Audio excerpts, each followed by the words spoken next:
Hi burners, welcome back to my channel, welcome back to Claiborne. I feel so very blessed to have you here with me today. First up, I want to mention that I have deactivated my personal Facebook account. So if you have noticed that I've disappeared, that's why. I may recreate another page just for Claiborne at some later date, and I'll be sure and put an update and let you know if I decide to do that. In the meantime, I do have my Instagram and I'll provide a link for that. So, this is the first really, truly beautiful day that we have had, and it's so gorgeous. The sky is an amazing color of blue. It's in the 60s. In fact, I'm about to peel out of this jacket. It's beautifully sunny, and it's just so inviting to be outside today, and all the birds are calling. You can probably hear them in the background. It's a very active day. So I feel like getting outside, getting that air running through my lungs, getting that blood pumping through my body, and getting my hands back in touch with Mother Gaia. I'm sitting here in what I have referred to as my yin-yang garden. I call it that because for the first 2 years, I simply let this area go native, and I got to watch all the native plants come and go. And I also got to learn so much about the native pollinators.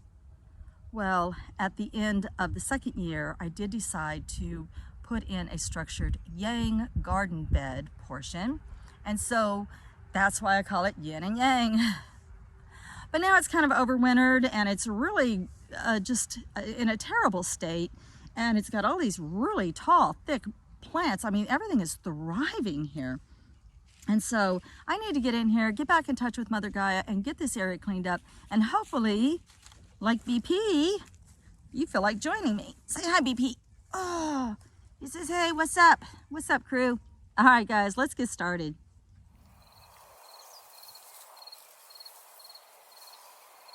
All right, so the first thing that I'm gonna do is I'm just gonna kind of do a quick walkthrough and just sort of take an assessment.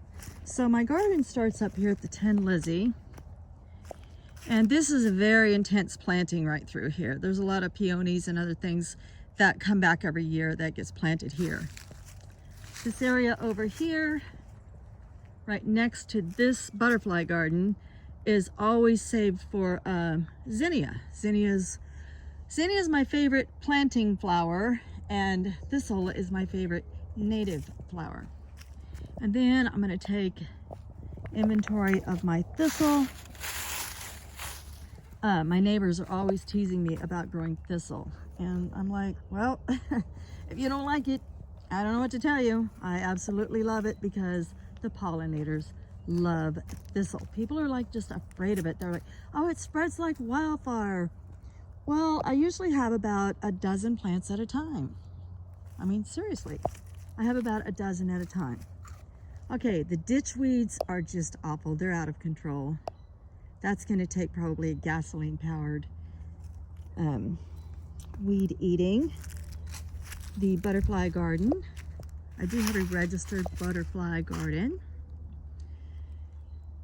Oh, it's a mess. This has a lot of lavender in it. It has rue. It has chives, red hot poker, and just a lot of native flowers from this area that I have transplanted up in here. And I don't go anywhere else to transplant from. I just transplant from my own property into different areas. And then my little butterfly waterer down there and all that. Lots and lots of bee balm. So much bee balm. Red bee balm and the native purple bee balm.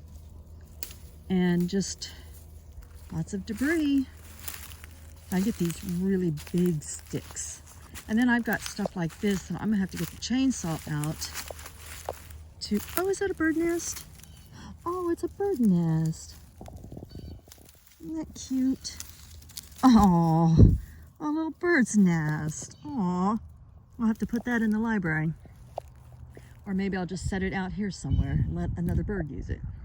They actually do go in and make their nests in the library. Okay, and then the garden beds, there are 1, 2, 3 of those, although you can't really tell right now. This one I think has nothing, and this one has some mullein and peppers from last year. And then this one over here is basically, it's almost all mullein, parsley, and thyme. And then there's mullein down here that I don't really want down here because this is where I like to grow my cosmos. Okay, I kind of see what we need to do. Boy, that's a lot of thick sticks. So we just need to just get on it. All right, I'm just gonna quickly show you some stuff that I'm gonna work with today. All right, first of all, long sleeves. And you can't see it, but I'm wearing jeans and boots, and I have my hair pulled back because I can't stand my hair being in my face. I use my own steel. You all have seen me talk about this before. I love this saying, always remember to keep your batteries charged because there's nothing more annoying than grabbing your tool and having your battery be dead. This is for all those saplings. Okay, then I have my personal Craftsman weed eater. I love this thing. It's very lightweight, and I do use the bigger battery in it because I guess it lasts longer. And then I'll have a metal rake out here. My friend, oops, I knocked down my bird nest. My friend wanted me to try this. It's called the Better Broom, and it's made with coconut palm ribs. So it's supposed to be better on like your paths and things, and it doesn't disturb gravel or bark or whatever you have on your paths. So I'll be trying that this year. I went through 2 pairs of friskers since moving down here. So I did go out and get a new set of friskers. I'm super excited because there's nothing like a sharp pair of friskers to help you get this done. Okay, and then I won't be using this today because today is just cleanup, but I do need to take this in. It's a bulb digger, and it's cool because most of your bulbs are supposed to be buried at 3 times their width. So you can just measure your bulb and then 3 times that, and you know how far down to dig your bulbs. And I am wanting to put in these Oriental mix lilies. I can plant them now in my zone. I am in zone 6B. I found those at Walmart, 7 of them for $10.98, and they are just a mix. And then of course you always need your little shovel, so I have that out. I had to remember to clean it up tonight. I found these super cute solar lights this year from Walmart, $6.97 I believe. So those are going to be cute. I think it's like 9.5 feet. I am in America, so it's 9.5 feet of light. It's actually longer than that, but I think there's 30 little lights on this. So I'm going to put that out here in the middle of this garden somewhere. I don't know where. I picked up some seed starter and a bunch of seeds. So I have some seeds that I want to be starting this year. And then I think in my gardens, I can actually go ahead and do, because I'm looking at the facts, I can do my lettuce. I'm just doing good old-fashioned black-seeded Simpson, spicy mix of microgreens, Fairy Morse Warrior Onion, and Alaska peas. Woo! I'm super excited. All right, let's get started with this cleanup.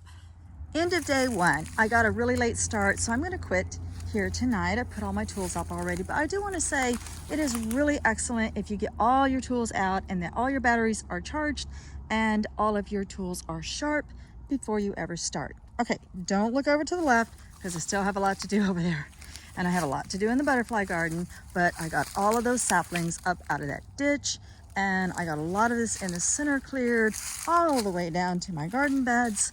And I still have some sunflowers to take down and some mess on that side. We'll come out here and get an early start tomorrow. So my review of the Better Broom is I do like it as far as sweeping across gravel. It does move the leaves away and leaves the gravel behind. Works much better than a rake in my opinion. However, a leaf blower makes much quicker and easier work. The drawbacks with leaf blowers, of course, are you either have to endure the noise and the fumes of gasoline, or their batteries run out very quickly, and you have to have 3 or 4 batteries just to make it worthwhile. So, yes to the Better Broom when sweeping gravel. My review on the little $6.97 Walmart lights. I love these lights. I looked out this morning at dawn, and they were still lit. It does say on the box that you'll get a full 8 hours of light out of an 8-hour charge, and I believe that's true. The lights are a yes. I rake a lot, but I have a lot of help. That's Tweedledum. Today is her day to help in the garden. Tomorrow, her sister Tweedledee will come out and she'll stay up. I can only keep an eye on one chicken at a time. She's crazy. So this is where my beautiful yellow iris grow that my friend from Spring Meadows Farm gave me. This year I hope to get blooms. So it seems like they're very happy here. So I think it'll be a great place to put my lilies.